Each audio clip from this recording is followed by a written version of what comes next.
أعوذ بالله من الشيطان الرجيم بسم الله الرحمن الرحيم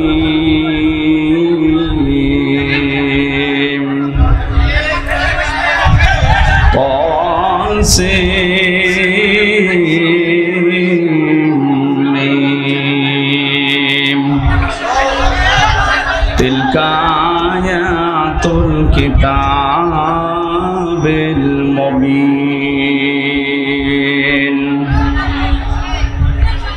نتلو عليك من نبأ موسى وفرعون بالحق لقوم يؤمنون صدقت يا ربنا.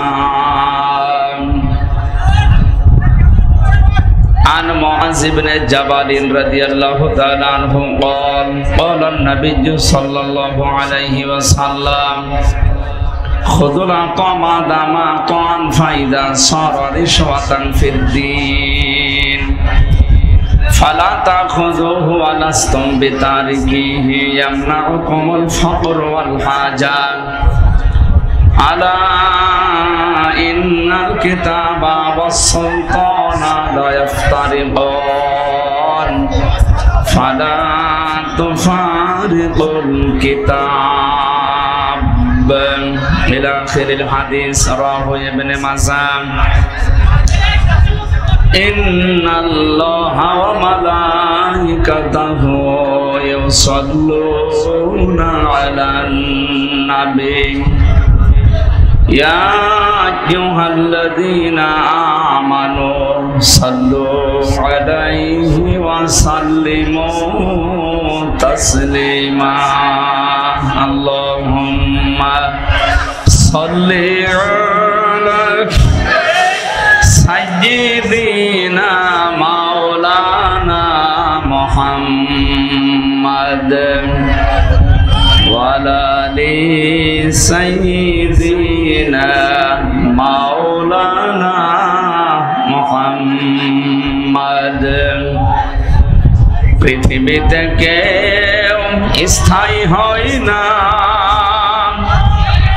হোক না সে ফিরআউন কিংবা নমরুদ, কেউ ভবে চিরকাল রয় না, কেউ ভবে চিরকাল রয় না। আলহামদুলিল্লাহ। বাংলাদেশের ঐতিহ্যবাহী জেলা পাবনা আটঘরিয়া থানার অন্তর্গত আল আমিন শিশু সদন ও হাফিজিয়া মাদ্রাসার উদ্যোগে 2 দিন ব্যাপী 31তম তাফসীরুল কোরআন মাহফিলের স্বনামধন্য সভাপতি আমার আরাফাতের ভাই হাফেজ মোহাম্মদ আব্দুস সামাদ দামাত বারকাতুহুমুল আলিয়া, এতক্ষণ যারা আলোচনা রাখলেন আপনাদের আটঘরিয়ার কৃতি সন্তান বিশিষ্ট ইসলামী চিন্তাবিদ শিক্ষাবিদ সাবেক চেয়ারম্যান আটঘরিয়া উপজেলা পরিষদ পাবনা, শ্রদ্ধাভাজন ব্যক্তিত্ব মাওলানা জহুরুল ইসলাম খান, আলোচনা রেখেছেন মাওলানা হোসাইন আহমেদ মাহফুজ চুয়াডাঙ্গা।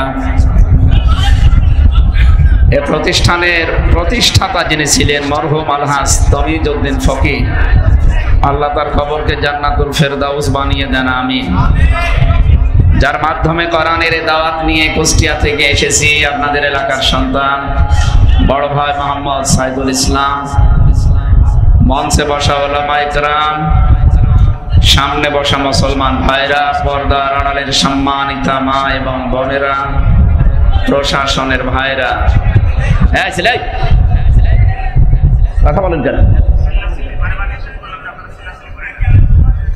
রিভাব দেন অথবা এই কদেন রিভাব দেন, কথা বলবেন না। সবাইকে নিয়ে আল্লাহর দরবারে শুকরিয়া জানাচ্ছি, যিনি 8টা বছর পরে আবার এই বাংলাদেশের ভেতরে একটা জেলা, আমার পাশের জেলা, অথচ প্রায় 8 বছর এখানে আমি আসতে পারি। যে মানুষগুলো আসতে দেননি আল্লাহ তাদেরকে হেদায়েত দেন না। হেদায়েত কামনা করে লাভ নেই, কারণ ওদের আল্লাহ হেদায়েত দেবেন। আল্লাহু লা ইয়াহদিল কওমাজ জালিমিন, যারা জালেম তাদেরকে আল্লাহ হেদায়েত দিচ্ছে না, দেবেও। ইয়াহদি এটা মুজারি, বর্তমান ভবিষ্যৎ, প্রেজেন্ট ফিউচার।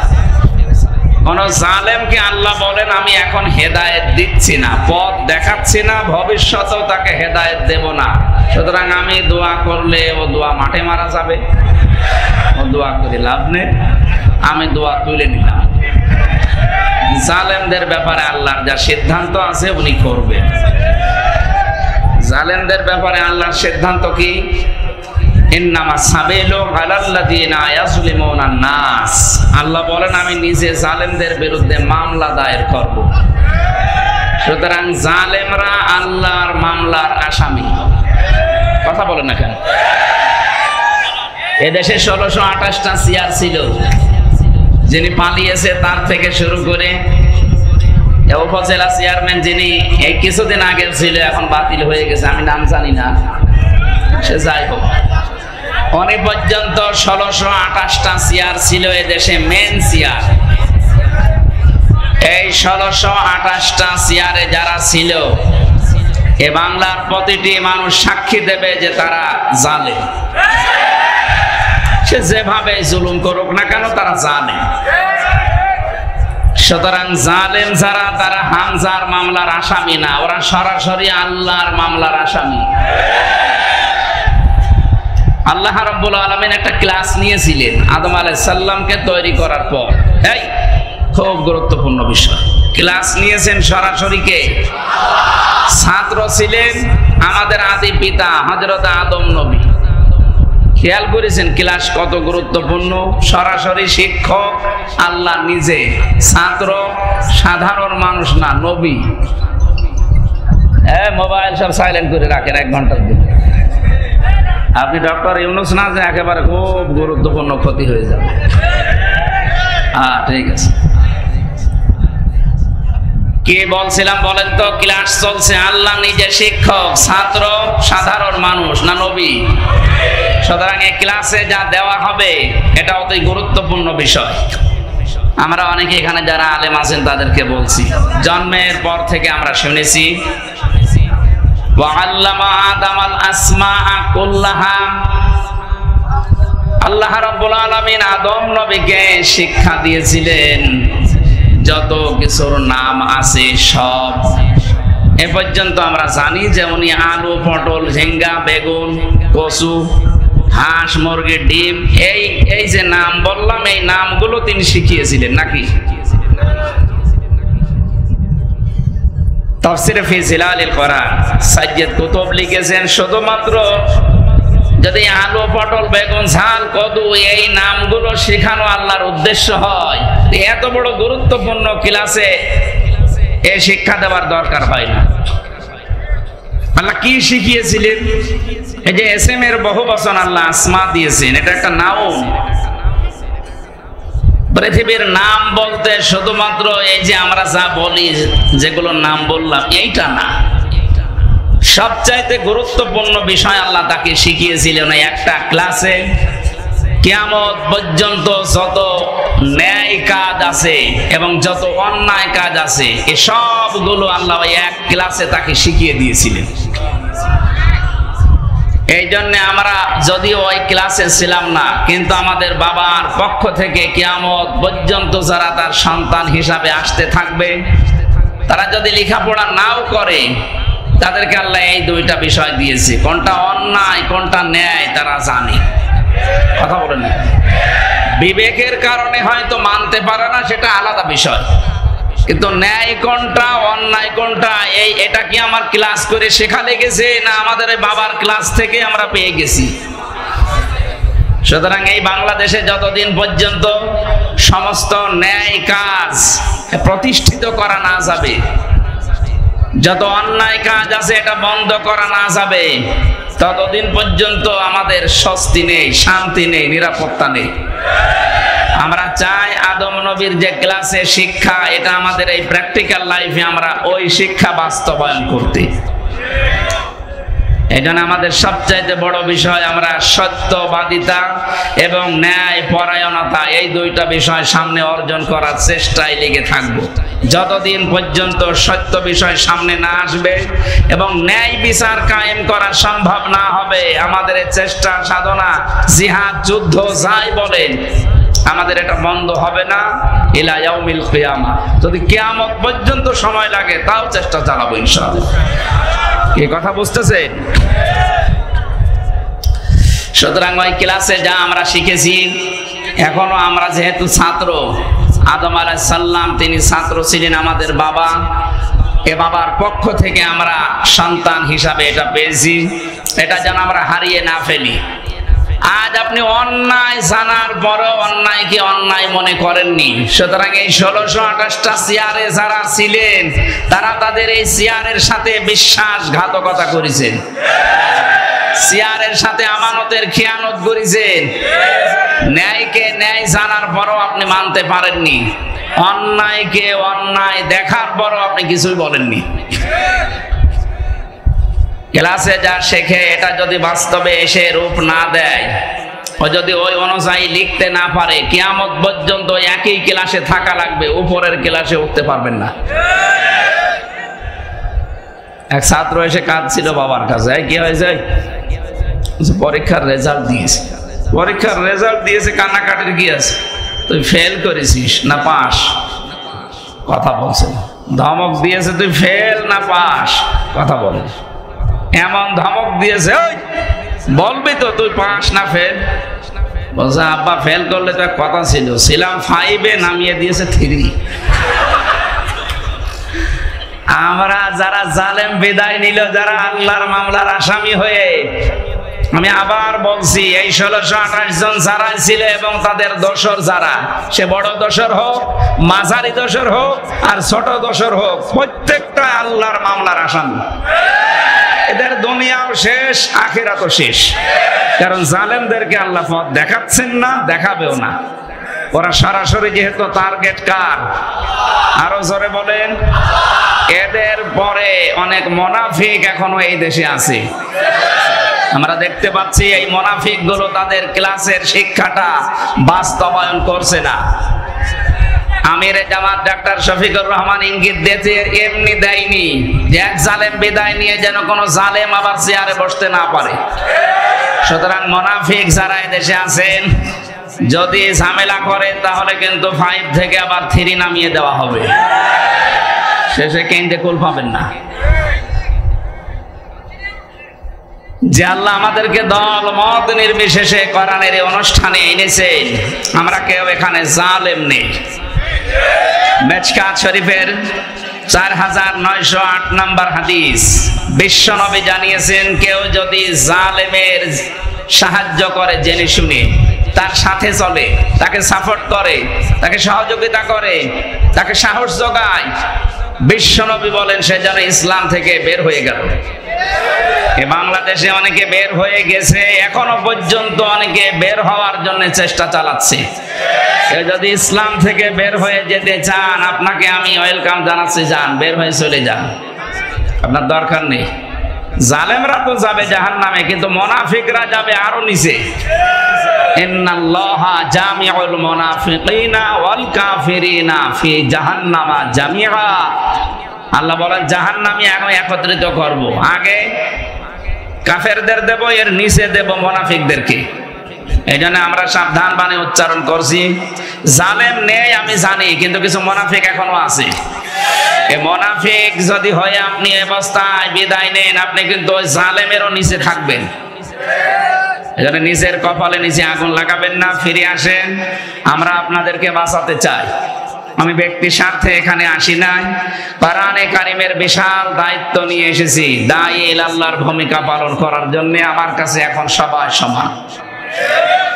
আমরা সূরা কসস থেকে তাফসীর আকারে কথা বলবো ইনশাআল্লাহ। যে আল্লাহ আমাদেরকে কোরআনের কথা শোনার জন্য এ পর্যন্ত নিয়ে এসেছেন, বলেন তো আলহামদুলিল্লাহ। দরুদ পড়ি, সালাম পাঠায় আমাদের নবী মুহাম্মদুর রাসূলুল্লাহ সাল্লাল্লাহু আলাইহি ওয়াসাল্লামের প্রতি। বিশ্ব নবীকে আল্লাহ পুরা কোরআনে ডাইরেক্ট ইনডাইরেক্ট 27টা নাম ধরে ডাক দিয়েছেন। কয়টা? এর ভেতরে 7টা নাম আমরা সবাই কম বেশি জানি। তার ভেতরে প্রথম নাম হচ্ছে ইয়াসিন। ইয়াসিন মানে হে নেতা, শুধু নেতা নয়, ইয়া মানে হে, সিন মানে সাজ্জেদ। এটা কিছুক্ষণ আগে সাইয়্যিদিনা পড়লেন না? আল্লাহুম্মা সাল্লি আলা মুহাম্মাদ, হে আল্লাহ তুমি রহমত নাজিল করো মুহাম্মাদের উপরে। আল্লাহ যেন আমাদেরকে প্রশ্ন করছে, এই পাবনাবাসী, যে মুহাম্মাদের উপরে আমি রহমত নাজিল করব, এই লোকটা কে? আমরা সবাই জবাব দিয়েছি সাইয়্যিদিনা, তিনি আমাদের নেতা। তিনি আমাদের কি? তিনি আমাদের কর্মী না, তিনি আমাদের চাকর না, তিনি আমাদের কি? নেতা। সাইয়্যিদিনা, তিনি আমাদের সকলের নেতা। এই ঘোষণা যখন এই মাহফিলে এসে দিতে পারলেন, এটা বাইরে যেও আপনাকে দেওয়া লাগবে। আর নিজের এই কথা যদি ঠিক রাখতে না পারেন, আপনি মুনাফিক, আপনি ওই জালেমদেরও নিচে থাকবেন। এখন নেতা এই শব্দটা দুনিয়ার বিষয় হলে আমি বলতাম না, এটা আখিরাতের সাথে সম্পর্কিত। কারণ যার নেতা ঠিক নেই, ওই মানুষটাকে আল্লাহ কিয়ামতের দিন ঘুরে দেখবে না। কারণ নেতাকে যেখানে দেবে, কর্মীকে সেখানে দেবে। এটা তো আমি বানালাম নাকি? না মানে ইয়াউমা নাদউ কুল্লা উনাসিম বিইমামিহিম, আল্লাহ পাক বলেন কিয়ামতের ময়দানে প্রতিটি মানুষকে বিচারের জন্য ডাক দেওয়া হবে নেতার সাথে। আগে নেতা, এরপরে কর্মী। পাবনাবাসী, আপনাকে আমি হাতে পায়ে ধরে এটা বোঝাচ্ছি, আপনি নিজের বিবেককে প্রশ্ন করেন। যে নেতার আদর্শ আপনি মেনে চলেছেন, এখনো চলছেন, মারা যাওয়ার পরেই যদি কিয়ামতের ময়দানে আল্লাহ ওই নেতার সাথে আপনাকে হাজির করে, ওকে আগে এর পেছনে আপনি থাকবেন, আপনার কি মনে হয় ওর যা সরাত সিরাত, ওর যা চরিত্র, ও যা করেছে জীবনে, আপনি কম বেশি কিছু না হলেও কিছু জানেন। এই লোকটা কিয়ামতে আপনার সামনে থাকবে আর আপনি পেছনে, আপনার মনে হয় যে আল্লাহ আপনাকে মাফ করবে? দেখেন স্যার, এখনই বলছেন না, ও তো ধরা খাবে। যারা বলছেন না আমারে মাফ করার মতো না, কারণ আমি যার পেছনে থাকি তার যে চরিত্র, শয়তান অত নিচে নামে না। শয়তান মারিং কাটিং করেছে, কিন্তু 36,000 কোটি টাকা শয়তান মারিনি। আপনি চিন্তা করেন, একটা মানুষ যদি এত টাকা মারে, দেশটা ফোকলা বানিয়ে গেছে। এখনো পর্যন্ত আপনি জালেমের সাফাই গান। আপনি মানুষ, বাস্তবতা বোঝেন আপনি? আমার মতো মানুষকে 3টা বছর ফাঁসির কন্ডেম সেলের ভেতরে রেখে দিয়েছে। আমি 10 দিন ছিলাম আয়না ঘরে মাটির নিচে। অথচ ব্যারিস্টার আরমানের দিকে তাকান, 8টা বছর কবরের মতো জায়গায় কাটিয়েছে। আমান আজমি 10 বছর কাটিয়েছে। আমি ওখানে 10 বছর, 12 বছর, 14 বছর পড়ে আছে, কেউ জানে না আমি এরকম মানুষও পেয়েছি। আমার সাথে যিনি ছিলেন মুফতি ফখরুল ইসলাম, এ মাওলানা আমারে বলছিল যে আমারে পায়ের ভেতর দিয়ে এইভাবে হাত দিয়েছে, এইভাবে পায়ের ভেতরে হাত দিয়ে সামনে যে লোহার শিকগুলো দেওয়া আছে ওর সাথে হাত দেওয়ার পরে হ্যান্ডকাপ দিয়ে আটকিয়ে দিয়েছে। 2 মিনিট, 5 মিনিট, 10 মিনিট পরে খুলে দেবে না। বছরের পর বছর এইভাবে রেখে দিয়েছে। এই যে মানুষ যে শুয়ে থাকে, এটা যে কত বড় নিয়ামত। উনি আমারে বলতো, ভাই এই যে শুয়ে থাকা, এটা যে কত বড় নিয়ামত। মাঝে মাঝে মৃত্যু কামনা করা তো জায়েজ নেই, তারপরও বলতাম আল্লাহ তুমি আমার মরণ দিয়ে দাও, কারণ এখানে যে আমি আমার কেউ জানে না। 1.5 মিনিট 2 মিনিট সময় দিত টয়লেট করার জন্য। আরে ভাই, এটা যদি 2 দিন 5 দিন করে তো মানা যায়। 8 বছর 10 বছর 14 বছর একটা লোকের সাথে এটা করলে মেনে নেওয়া যায়? আর এটা যারা করেছে ওরা সবাই জানতো যে হ্যাঁ এর নিচে এগুলো আছে। 10 দিন 15 দিন পর পরে নাকি দেখতে যেত। আমার তো চোখ বাঁধা থাকতো, আমি তো আর বুঝি নাই। যাদের সে চোখ খুলে রেখেছিল কিন্তু হাত বাঁধা, এরা বলতো যে এসেছিল বাংলার বন্ধু যিনি দাবি করেন ওনার মেয়ে, এসে দেখে গেছে। এই যে আপনি এত বড় নিষ্ঠুর, আপনি কি মানুষের কাতারে পড়েন এই কাজ করে আপনি এখনো পর্যন্ত বলেন যে আমি কি করেছি? আপনি কি করবেন? আপনাকে এরকম 14 বছর না, আপনি শুধু 14 দিন একটু থাকেন তো দেখি। 14 দিন থাকলে আমার মনে হয় ও টেনশনই মরে যাবে। কয়েকদিন আগে একটা টেনশনে মরে গেছে না, সে পানি কন্যা না কি নাম, সে হইল ও টেনশনে মরে গেছে। এইরকম বয়সী মানুষ আপনিও, আপনার এরকম 14 বছর 10 বছর 8 বছর না, শুধু 14 দিন একটু আছেন ও টেনশনে মরে যাবে। এই জন্য আমার যতটুকু বাস্তবতায় আমি দেখে এসেছি, আমার তো মনে হয় এদেশের 18 কোটি মানুষ যদি আপনাকে মাফ করে দেয়, আমার ওই ছোট মেয়েটা ফারিহা আপনারে মাফ করবে না, ব্যারিস্টার আরমানের বউ আপনাকে মাফ করবে না। এই জন্য আমরা ভুক্তভোগী, আমরা বাস্তবে দেখে এসেছি বড় কঠিন অবস্থা। সকালে একটা পচা ছোলা দিয়ে যায়, দুপুর বেলা খাবার দেয় মনে হচ্ছে কেউ মাখিয়ে দিয়েছে, খেলে খান না খেয়ে মরে যান, কারণ কেউ তো জানে না যে আপনি বেঁচে আছেন কিনা। এত ভয়ঙ্কর জায়গা, দুনিয়ার কোনো আওয়াজ নেই। টেনশনে মরে যেতাম, শুধু কোরআন শরীফ ছিল, এই কারণে আমার মনে হয় আমি বেঁচে ছিলাম। আর জালেমদের কাছে তো কোরআনও নেই, ও এমনি মরে যাবে। বলেন যে আলেমের নাম বললাম, ওনারে আমি জেলখানায় পেয়েছিলাম, পরবর্তীতে ফাঁসির কন্ডেম ছেলে আমার পাশে ছিল, দেখতাম যে ঘুমিয়ে আছে, যখন হাত পা ছেড়ে দিয়ে মনে হচ্ছে কি আরামে, মানে এইরকম করেন ঘুমানো, এই যে হাত পা ছেড়ে দিয়ে, এটা কত বড় নিয়ামত আপনি তো টের পাচ্ছেন না। আমারে মাসের পরে মাস, বছরের পরে বছর এইভাবে আটকিয়ে রেখেছিল, 24 ঘন্টা হাতের সাথে তালা লাগানো, তা পায়ের ভেতর দিয়ে। এই জন্য জালেম ছাড়া এই মানুষগুলো কিয়ামতে যখন দাঁড়াবে, এই আয়না ঘরের সাথে যারা সম্পৃক্ত, তার পেছনে ওদের কর্মীরা, আল্লাহ তো জানে ওর চরিত্র কি। আপনি নিজেই বলছেন যে আল্লাহ মাফ করার মতো না, সুতরাং আপনি ধরা খাবেন। এখনো আপনি যদি আপনার বিবেকে কাজ না করে, আপনি 100 ভাগ ধরা খাবেন। এই জন্য নেতা এই শব্দটা দুনিয়ার হলে আমি বলতাম না, এটা সম্পর্ক আখিরাতের সাথে। সুতরাং এখনো দুনিয়ায় নেতা আছে না নেই? কিয়ামত পর্যন্ত এরা থাকবে। হবে জমিনে আল্লাহ তাদের কিছু গুণ দিয়েছেন, কোয়ালিটি দিয়েছেন, ওগুলো যদি আমাদের সামনে যারা নেতা তাদের ভেতরে না থাকে, কোরআন বলছে তাদের মানা যাবে না। কথা বলেন না কেন? এরপরও যদি আপনি মেনে চলেন তাহলে আপনি ধরা খাবেন। এখন যারা মুনাফিক আছে, ওরা বলছে হ্যাঁ আমাদের বিরুদ্ধে চলে যাচ্ছে, বিরুদ্ধে গেলে আমি করবো কি? আমি কি আপনার জন্য নতুন করে কোনো আয়াত বানাবো? কিছু জায়গায় এখন গেলেই কিছু মুনাফিক এসে বলছে হুজুর যা বলছেন সবই তো যাচ্ছে ওই দলের পক্ষে, আমাদের পক্ষে কিছু নেই, তা আপনার পক্ষে কি আমি নাজিল করব? যা আছে ওই দলের পক্ষে যাচ্ছে, কারণ ওরা এই কোরআনের উপরে চলে। এই কথা বলেন না কেন? আপনিও চলেন আপনার পক্ষে, আমি বলছি, কারণ আমার পক্ষে তো আর বানানো সম্ভব না। নবীজিকে তাই আল্লাহ জানিয়েছেন যে ওয়ালাউ তাকাব্বালা আলাইনা বাদাল কাবিল, কোরআনের ভেতরে নিজের কোন কথা যদি বলেন যে এইটাও আল্লাহ বলেছে, আপনার হাতের ডান হাত চেপে ধরে আমি কণ্ঠনালী কেটে ফেলে দেব, এত বড় কঠিন হুঁশিয়ারি নবীর জন্য। সুতরাং আমি হামজা তো ধরা ছোঁয়ার বাইরে। এই জন্য আমাকে আপনি বলতে বললো, আমি তো পারছি না, আমি পাবো কোথায় ওই আয়াত?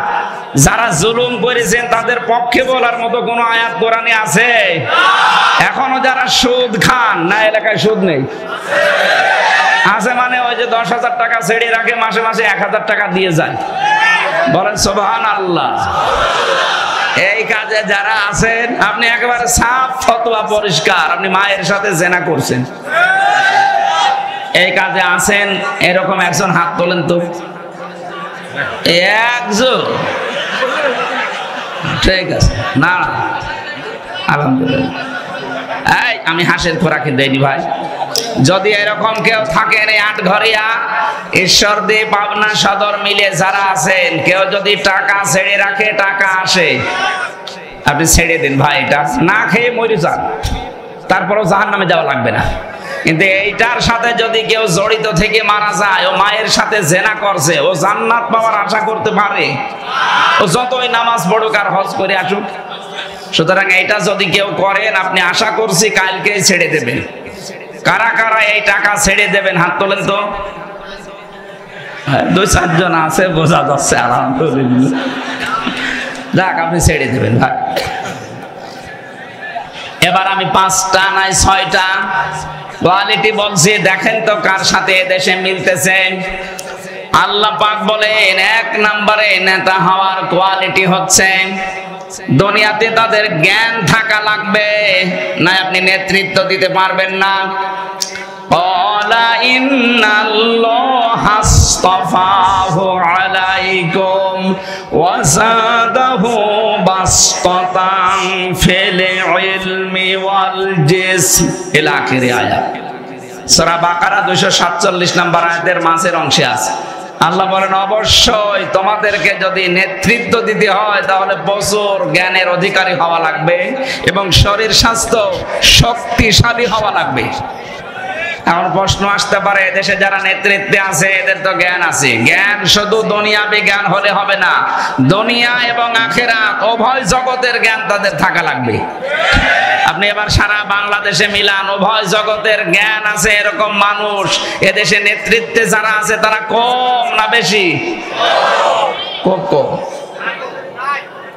আমি যাদের নাম বলছি আপনি দেখেন তো এদের ভেতরে উভয় জগতের জ্ঞান আছে কিনা। আমিরে জামাত ডাক্তার শফিকুর রহমান,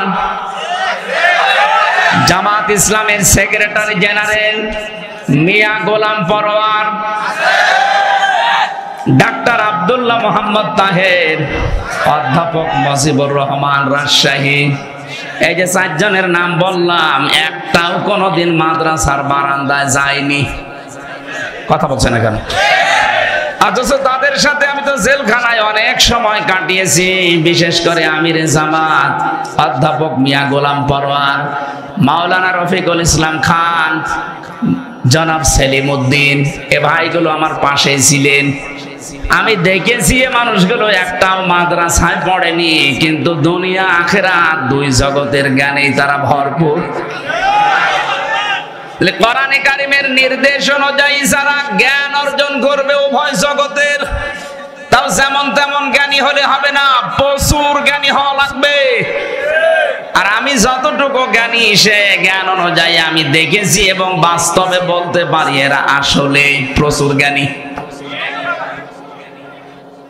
আপনি তাদের কোন বিষয় দেবেন, দুনিয়ার যে কোনো বিষয় দেন, আখিরাতের যে কোনো বিষয় দেন, তারা কিছু না হলেও কিছু পারবে।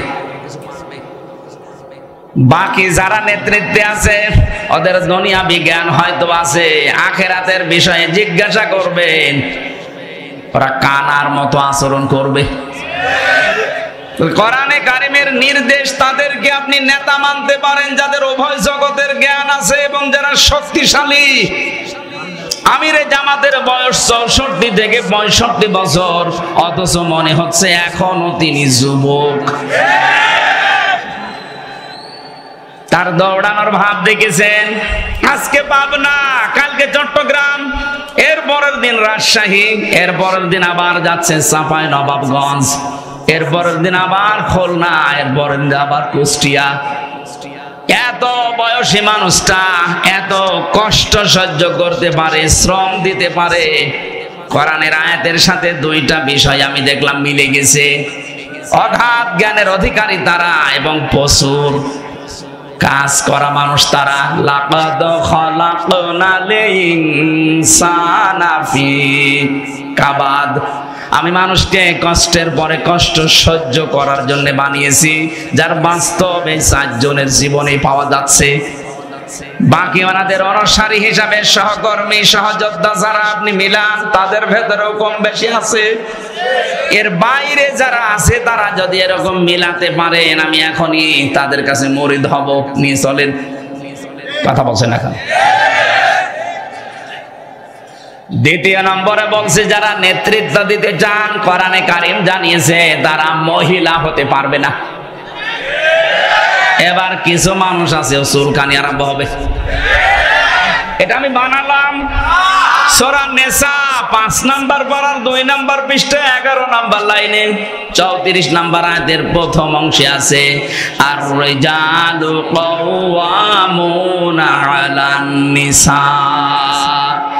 পুরুষেরা হবে অভিভাবক আর মেয়েরা হবে তাদের আজ্ঞাবহ। আয়াতের তাফসিরে মুফাসসির একটা হাদিস নিয়ে এসেছেন, ক্বালান নাবিয়্যু সাল্লাল্লাহু আলাইহি ওয়াসাল্লাম লা ইউফলিহা কওমুন, নবীজি বলেন ইউফলিহা এটা মুজারে, বর্তমান ভবিষ্যৎ প্রেজেন্ট ফিউচার, এর আগে লান এসেছে। বিশ্ব নবী নিজে গ্যারান্টি দিচ্ছেন কোন দিন ওই জাতি সফল হচ্ছে না, হবে না যে জাতির নেতৃত্বে আছে কোন মহিলা। সুতরাং 53 বছরে আমরা দেখতে পেয়েছি জাতি হিসাবে আমরা সফল না ব্যর্থ? কারণ কি? সুতরাং আমরা চাই কিয়ামতের আগে দেশে চেয়ারে যেন কোনো মহিলা না বসে। আপনি যতই কিছু করেন না কেন সফল হতে পারবেন না। এই ঘোষণা হামজার কার? আরো জোরে, আরো জোরে বলেন। সুতরাং যারা মহিলা আছেন তারা নেতা হতে পারবেন না। এরকম কোন দল যদি থাকে আমরা সেখানে যেতে পারি না, কোরআনের নিষেধ। এরপরও যদি আপনি এরকম কিছু করেন আপনার বিবেকের উপরে ছেড়ে দিলাম। যা 3 নাম্বারটা বলি, আল্লাহ রাব্বুল আলামিন বলেন নেতা হওয়ার 3 নাম্বার কোয়ালিটি, যারা নেতৃত্ব দিতে চায় তারা যদি জালেম হয় তাদের নেতা হওয়া জায়েজ নেই।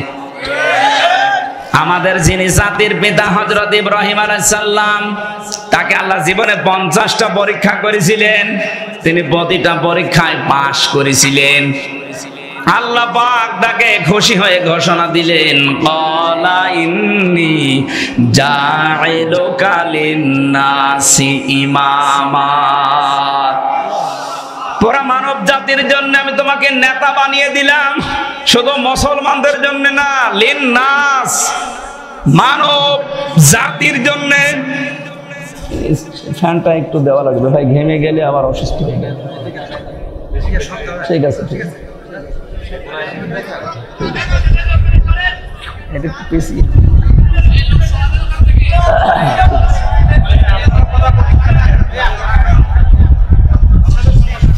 আপনার পাশে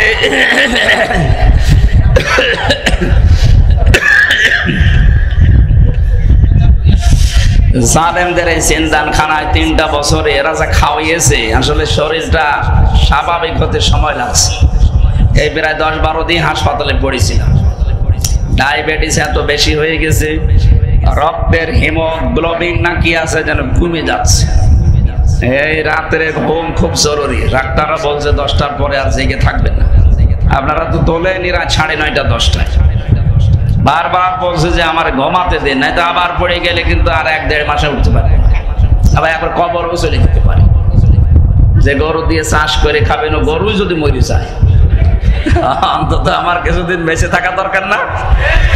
আল্লাহর দ্বীনের এই প্রচারের জন্য হলেও আল্লাহর এই দ্বীনের খাদেমকে অন্তত কিছুদিন বাঁচিয়ে রাখে। কিছুদিন এটা রেকর্ড হচ্ছে। আমি বারবার বলেছি, ভাইরা যেখানে আমার আলোচনা নিয়েছেন, যারাই নিয়েছেন, রাত 10টার ভেতরে মাহফিল শেষ করে দেব। বলে হুজুর হয় না, মানুষ আসে না। আরে আল্লামা সাঈদীর মাহফিল 10টায় শেষ হয়ে যেত না? তারা কি মানুষ আসতো না গরু ছাগল আসতো? তাদেরটা যদি এরকম হতে পারে আমাদেরটা হবে না। আর তো অসুস্থ এই কারণে, স্বাভাবিক হয় তারপরে আপনি রাত 11টা 12টা বাজে। তো এখন যে অবস্থায় আছে মাহফিল করাই নিষেধ, তাও জোর করে আপনারা নিয়ে আসেন। এই জন্য বলছি 10টার ভেতরে যারা অনুষ্ঠান করে শেষ করবেন তারা নিয়ে যান, তাছাড়া আমাকে বাদ দেন এবছরের জন্য। ইব্রাহিম আলাইহিস সালাম সঙ্গে সঙ্গে আল্লাহকে বলেছিলেন, ক্বালা ওয়া মিন যুররিয়াতি, আল্লাহ আমাকে তুমি নেতা বানিয়ে দিলে মানব জাতির জন্য, আমি তো আর থাকবো না। কিয়ামত পর্যন্ত এই নেতৃত্ব দিতে পারবে এমন কোন সন্তানাদি আমার যারা আসবে, এরা কি পাবে? আল্লাহ পাক সাফ জবাব দিয়েছেন, ক্বালা লা ইয়ানালু আহদিজ যালিমিন। সূরা বাকারা 124 নম্বর আয়াতের শেষের দিকে আছে। আল্লাহ তাআলা বলেন, হ্যাঁ তোমার সন্তান আদিতে যারা কিয়ামত পর্যন্ত আসবে এরা নেতৃত্ব দিতে পারবে, নেতা হতে পারবে, কিন্তু জালেম যারা তাদের জন্য আমার কোনো ওয়াদা নেই। এই যে ইয়ানালু, এটা মোজারে, বর্তমান ভবিষ্যৎ প্রেজেন্ট ফিউচার।